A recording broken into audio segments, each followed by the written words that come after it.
And joining us now to discuss the UK and Canada's recent cozying up with Communist China is J. Michael Waller. He's a former CIA operative and senior analyst for strategy at the Center for Security Policy. We'll also explore President Trump's push to acquire Greenland and U.S.-Europe relations. Michael, thank you so much for joining us. Great to have you here now. First off, reports note that Chinese Communist leader Xi Jinping personally asked British Prime Minister Keir Starmer to intervene after the embassy was stalled for 3 years. The approval also comes ahead of an expected visit to China by Starmer this month, the first by a British leader since 2018, with officials from both sides saying the trip was dependent on this embassy's approval. How are you reading this and the security concerns this raises for you? Well, huge security concerns. This embassy is going to be 5 acres of floor space right in the middle of London, right on the site of the old Mint, and right on top of the financial district and the fiber optic cables that govern, the central capital of our most important ally. And digging into this, we have MI5, Britain's spy agency, has warned of broader threats from China, but hasn't raised formal objections over this embassy. Now, the government said intelligence agencies have devised a range of protective security measures. Could the embassy impact U.S., UK intel sharing? Sure, absolutely. It would compromise really everything if you have the Chinese having such a huge complex in the core of the capital of our ally, which we rely on so much. I mean, there's a reason why Communist China is demanding that embassy in exchange for Starmer's desperate desire to visit Xi Jinping. Now, Hong Kong pro-democracy protesters who have fled to Britain for their safety have been raising concerns over this embassy. And we've seen more broadly the Chinese Communist Party has been carrying out transnational repression and monitoring of dissidents abroad, like adherents of the spiritual practice Falun Gong, Tibetans, and others over the years. How could the creation of this mega embassy impact Chinese dissidents living in London? Right now, the Chinese diplomatic facilities in London are in nearly a dozen buildings scattered around London, and now it's all centralized with once they have this new embassy in place. This means that the CCP will have extraterritorial capabilities in one central location, meaning free of British surveillance, to go out and not only spy on the British and on us and our allies, but also to repress Chinese emigres, Chinese exiles, Chinese refugees, and anybody subscribing to beliefs that the CCP is against. Uh, the regime is going to be spying on them now through this embassy in London. Quite concerning indeed. We also saw Canada strike several deals with China, including around Chinese EVs and inviting Chinese security forces to cooperate on countering crime. Are these U.S. allies softening their security stance on China? How are you reading this?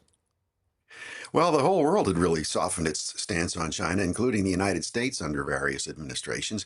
It's nice to see from your earlier report now that these European countries are taking heed of Trump's warnings from his first administration, probably kicking and screaming while they did it. But it's really important. You have Canada. We have an unfortified border with Canada. What's going to happen now with Canada opening up so much to communist China? What kind of deals is the Prime Minister of Canada, who's really no friend of the United States? What kind of deals is he making? When he was head of $1 trillion company, not just a year ago, he was cutting deals with China. He was getting financing from the Communist Party. What's he doing now? Rather than try to mend fences with the United States, he's trying to divide Canada from the United States by joining forces with the CCP. A lot to watch for there. Zooming out, though, President Trump has been raising concerns over Russia and China when it comes to Greenland. Do you see the moves by the UK and Canada with China impacting the conversation around the future of Greenland? Yes, because it's colossally bad timing.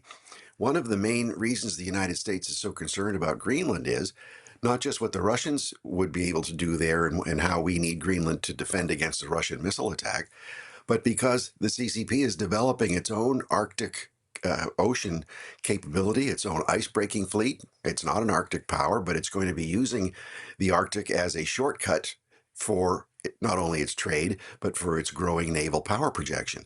So for the NATO alliance to be divided so sharply the way it is right now, it's terrible timing for the Prime Minister of Canada and now the Prime Minister of the UK to go and kowtow to Xi Jinping. It's just what she wants to do. I mean, to your point, China also declared itself a near Arctic state back in 2018, so there's that element as well. Now, you've said that Denmark has been in violation of Article 3 of the NATO treaty. What does that mean exactly? How could this impact Trump's plans for the island? Well, it was a former ambassador, American ambassador to Denmark, who raised this just today, and that is that the NATO treaty. We hear about Article 5, which is the part of the mutual defense that kicks in if a member is attacked.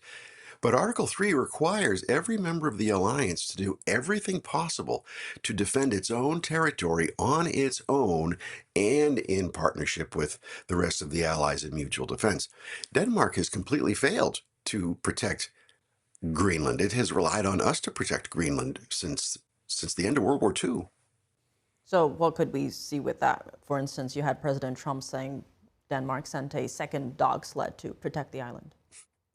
It's true. In their defense budget of a year or so ago, they voted to have a second dog sled team to to patrol. I mean, Denmark doesn't have a permanent uh, ship home port presence there for its navy. It doesn't have even a permanent helicopters in in Greenland. It has dog sled teams and about 150 military, both civilian and uniformed, and that's it for that whole huge island. So Denmark has really it's violated its terms of its NATO agreement. It has shown that it's unwilling to protect Greenland and is unable to protect Greenland. I had some Danish military officers tell me a year ago that there's no way that Denmark can protect Greenland, and that at some point, if the Greenlanders decide to vote for independence, what, 57,000 people, that would immediately take them out of NATO. What would that do? Who would be, say, prone to funding different movements like independence movements? Not the United States, not the Europeans, but the CCP is funding these movements all around the world. A lot at stake for sure. J. Michael Waller, thank you so much for joining us. Good to be with you.